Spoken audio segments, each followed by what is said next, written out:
sparkling day. Welcome to Porch Light Letters podcast number 2579. Today we're talking about one of the most basic things that we have that you probably never thought about. And our question today is, when I get up in here, oops, hang on, I didn't do that right. There we go. Now I can read it. All right, and our question up here is, where was your family when they got running water? You know, we all take things for granted these days. You turn on the tap, the water comes out. But it wasn't all that way. They used to have to drag things they have to go take a bucket out to the well and either use a big hand pump to prime it and get the water to come through so they could wash, they could put it in buckets, or go down to a well and drop the bucket down in the well and bring the water up, go down to the stream and get the water. There was many different ways. Today we turn on a tap without giving it a second thought. Clean water flows into our kitchens, bathrooms, and laundries whenever we need it. But for many of our ancestors, getting running water in their homes was a major change in everyday life. Before running water, someone had to fetch it. Depending on where your family lived, water may have come from a well, a spring, a river, rainwater tank, communal pump, or any other nearby source. Every bucket used for drinking, cooking, washing dishes, bathing, cleaning, and doing laundry had to be collected and carried. Think about how much work that created. A large family could use an enormous amount of water every day, and carrying it was often the responsibility of women and children. Water had to be conserved because getting more wasn't as simple as turning on a tap. Bath water might have been shared, washing day required planning, and hot water meant having to heat it over a fire or a stove. And think about that on a hot summer's day. Now, some of the states right now, they're getting temperatures of over 100 degrees Fahrenheit. Imagine having to prime a fire in order to heat the water, or even just to do cooking. Can you imagine how hot that is going to be?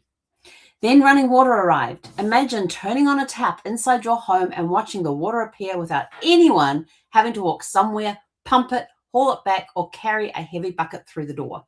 Something we considered completely ordinary today could have felt like an incredible luxury. And how did running water first reach your family's home? Perhaps the town installed a municipal water supply.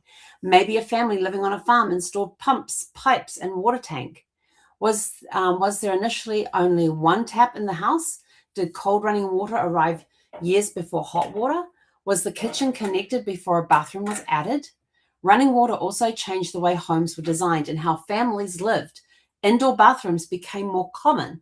Instead of having to go out to the outhouse or having your bath in the middle of the living room or even outside in an area, washing became easier. Kitchens changed, and eventually appliances such as washing machines and dishwashers transformed household work even further. For family historians, this is another reminder to look beyond the births, marriages, and deaths. Something as simple as learning when water was connected to a family home can help us understand what everyday life was actually like for the people who lived there.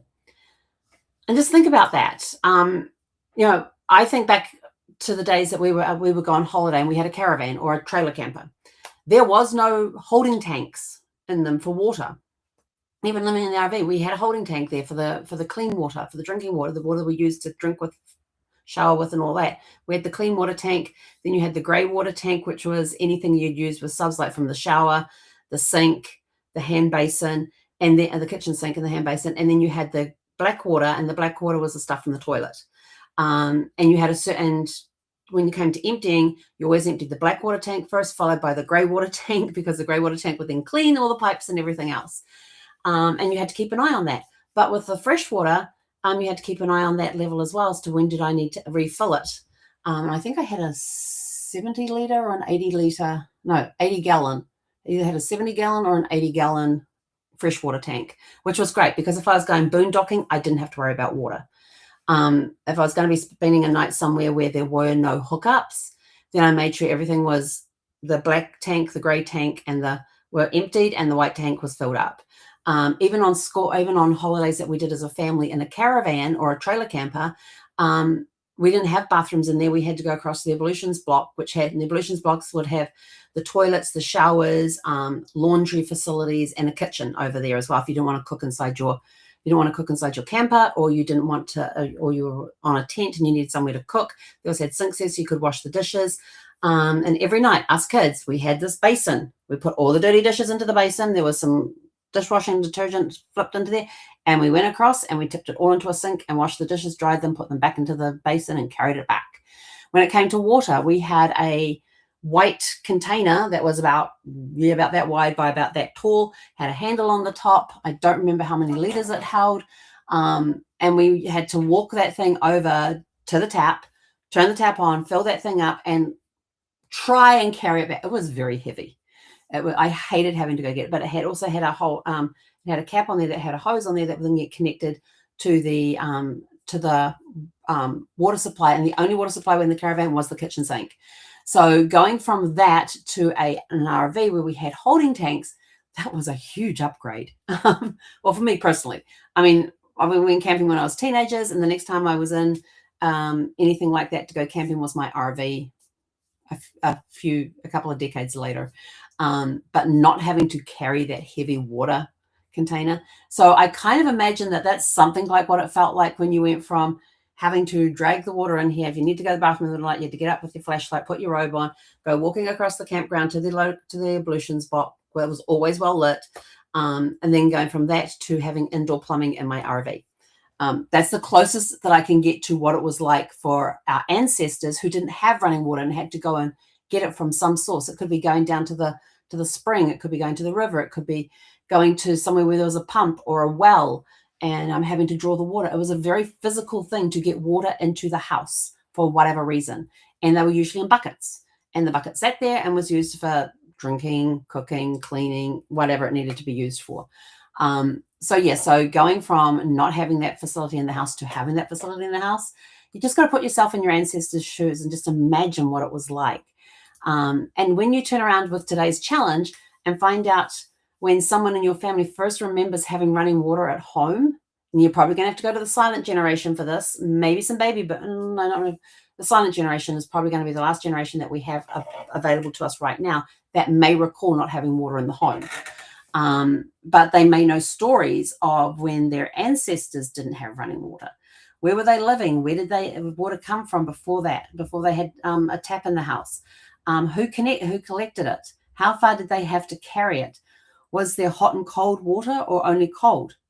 Did they have an indoor bathroom at the same time? Most importantly, ask what changed once they could simply turn on a tap.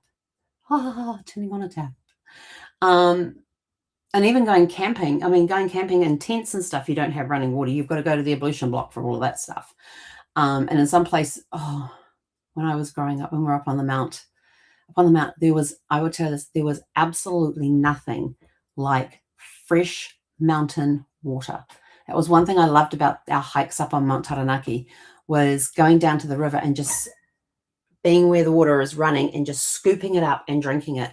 It was melted snow coming down the mountains, and just being able to scoop it up and drink it. It was so good and so refreshing. There is just nothing like it. You can have all of these bottles of spring water and all of that that's chilled and all of that sort of stuff and taste.